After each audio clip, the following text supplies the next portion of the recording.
Well, this is something here that I felt like God would do. I've been doing on this one the our open site, which is God's Grace Ministry, different messages and studies and things like that.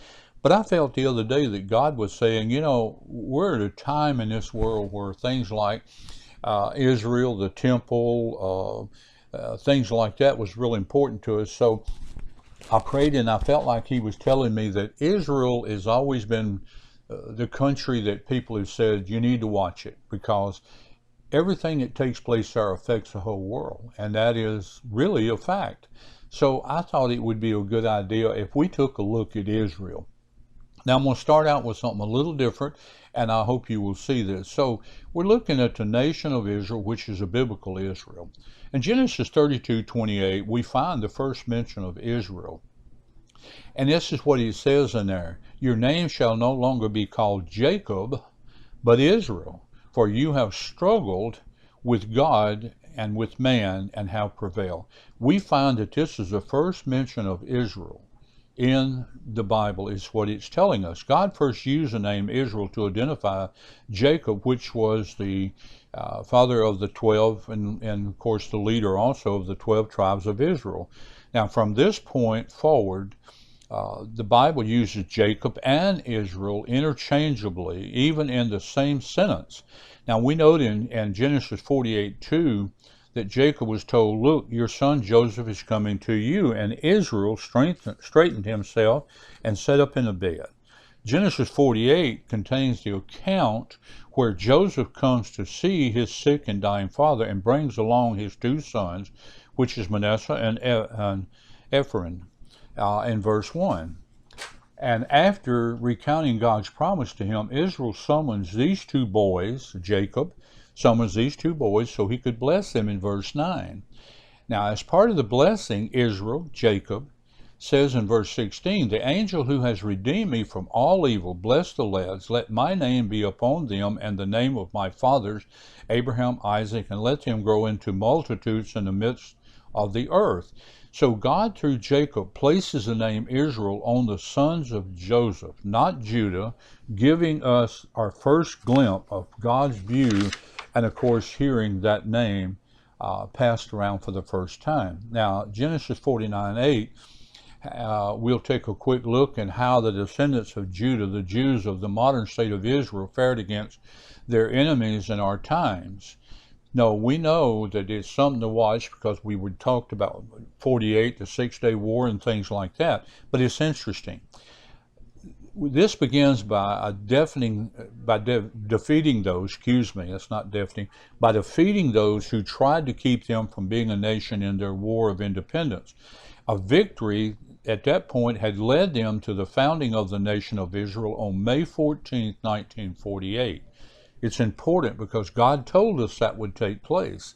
Since then, they have defeated their foes in the wars we know as the 6-day war, that's the Egypt war, and the Yom Kippur war.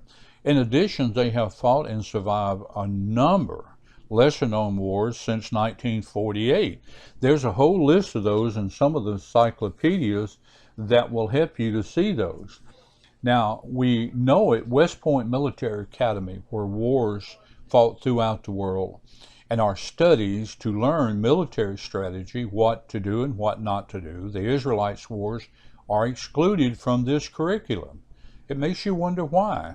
Well, that is because according to military strategies, Israel should have lost them, and they didn't. Think about that. The Israelites' victories has defied logic because they are more often than not honored to God's miracles. So we got God that's taking care of that. Remember what he said when they went back to Jerusalem?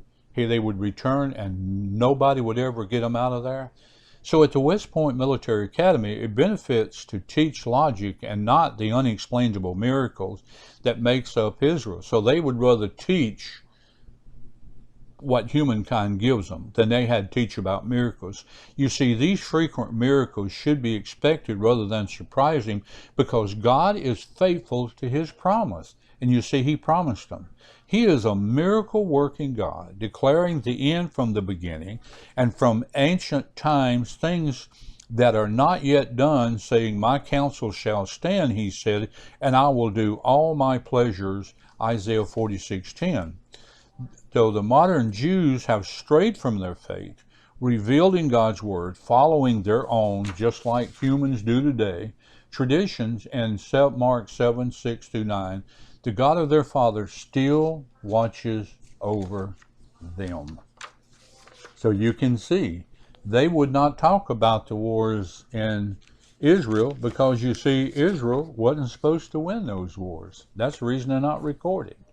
So as we start looking at the biblical history of Israel, from Abraham to Israel, we know the history of Israel is a story of resilience. We know it's a story of faith and survival. From Abraham's journey to Canaan to Jacob becoming Israel, the Israelites faced constant challenge, still do today, every day. Enslaved in Egypt, they found liberation through the Exodus and later struggled to establish their homeland amidst the hostile neighbors around them. Take a look at them. United monarchy under David and Solomon brought brief prosperity, but division into the kingdom of Israel and Judah, which led to the invasion of Assyria and Babylon. So they had split in two and left themselves in a weak situation. But despite their exile and opposition, you see the Jewish people preserved their faith, returning to rebuild Jerusalem and ensuring their cultural and religious legacy endured forever. An aerial image of the ancient Near East countries of the Mediterranean, the history of Israel begins and ends in the modern day Middle East. Now think about this. I'm going to close with this. Then we'll get into some more history when I come back. The tiny nation in a sea of enemies, and they are, take a look at the map, has survived the test of time and remains strong even today. For 3 millennia, Israel has remained small yet resilient, a nation the size of New Jersey that has endured this imperial power struggles from pharaohs and Caesars to presidents and CEOs and dictators of today. Why? Because they're a country to watch, and that's what he's telling us. That's why it's important for us to watch Israel and watch Jerusalem and what's going on. When Israel came back, God said they would in 48. When Israel went in and took Jerusalem back, God said they would, and they did. So everything that God said they would do, they have done. And that's why it's important for us to watch them, and we will watch them. God bless, and I'll see you next time.